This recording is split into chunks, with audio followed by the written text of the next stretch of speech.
what I love is right in the beginning of the chapter, you discuss examples like stories, and those illustrate the idea that you don't just face the conflict, you look for it. Tell us about that. The looking for, the mining for it. Tell us about Yeah. that. So, I mean, there are many different ways. And in the book, I sort of give some classic uh, types of conflict. But I think for me, Mm-hmm. trying to identify what type of conflict is not as valuable as looking for, is there a difference of opinion? Mm-hmm. And you're going to see it in different ways. Sometimes the Mm-hmm. difference of opinion is silence. Mm-hmm. And so I think it's always great to say, well, hey, would you mind sharing with me what you're thinking? And it Mm-hmm. always has to come from a place of authentic respect. You Mm-hmm. can't ask somebody that if you're looking at trying to rebut them, Mm-hmm. or you're just wanting to be able to say what you want to say again. You Mm-hmm. really have to approach it from an aspect of curiosity, Mm-hmm. and respect, and Mm-hmm. then expect respect. And when you sort of create those set of expectations, you can find it anywhere. So yesterday I found it on the pickleball court. There was a person who, really wanted to beat me on the pickleball court. And so part of it was looking at how could you help them experience this, and rather than in a combative way, a Mm-hmm. uh, spirited competitive way.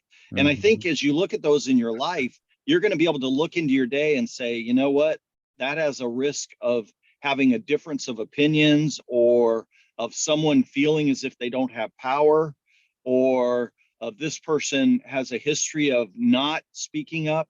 And all of those, I go look for them in a private and Mm-hmm. kind way. So let's take those three. So if you take someone that you think is going to be sort of combative, a Mm-hmm. lot of times they're at a point where they don't feel like anyone has listened to them. And Mm-hmm. so if you can start from trying to listen to them and understand them, not to judge them, really just listen. And, one of the things that always got my way is I'd have a great thought in the middle of when someone was speaking, and I'd continually try to say that thought over and over in my head as a mantra until they paused so I could blurt it out.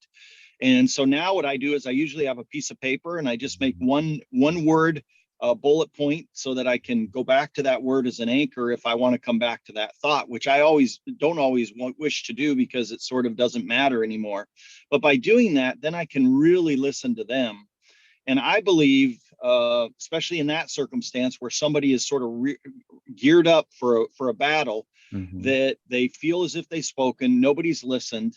And if I can truly just listen to them, to understand without judgment, to not reply, Mm-hmm. then I might be able to help them hear what I have to say if it's valuable.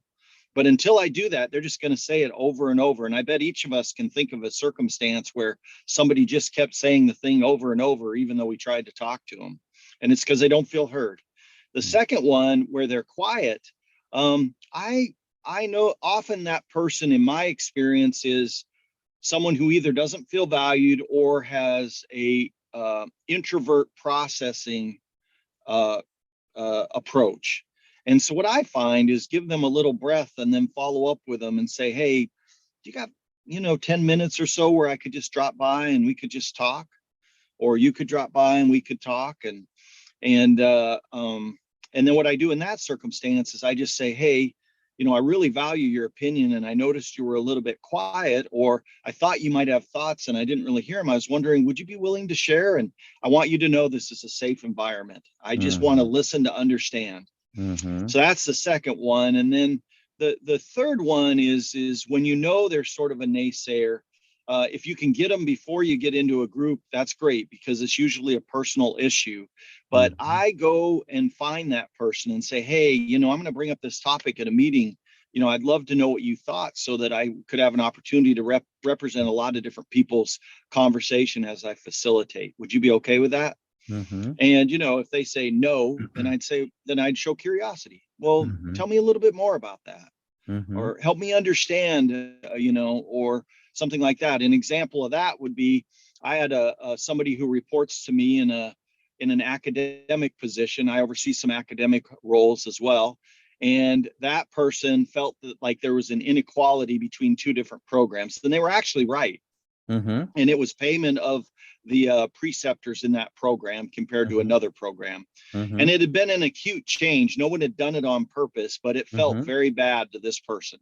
Mhm. And they wanted me to fix it, but I really needed my colleagues to help me with that. So it was Mhm. taking longer than they wanted. So they sent a email that was very inflammatory to me only. And then they're in the meeting with myself and the other another leader, and they brought up that they only really had one issue with this situation when they actually had about three. Mhm. So I said, actually, I thought you had more based on an email you sent me. And they felt as if I'd shared that email and broke their confidentiality. Mhm. So to me, that's when I see, and they sort of blew up. And when I see that, I often know I've run into a core value. So I had to step back emotionally and say, okay, which core value did I run into? And that was, Yeah. respect, because they felt like I'd shared a private moment. And I said, well, first of all, I didn't share that email. And second of all, is it not accurate that you had more than one issue? And I believe this is the place we should share it, because we're in a closed room. We've agreed that we can share stuff here.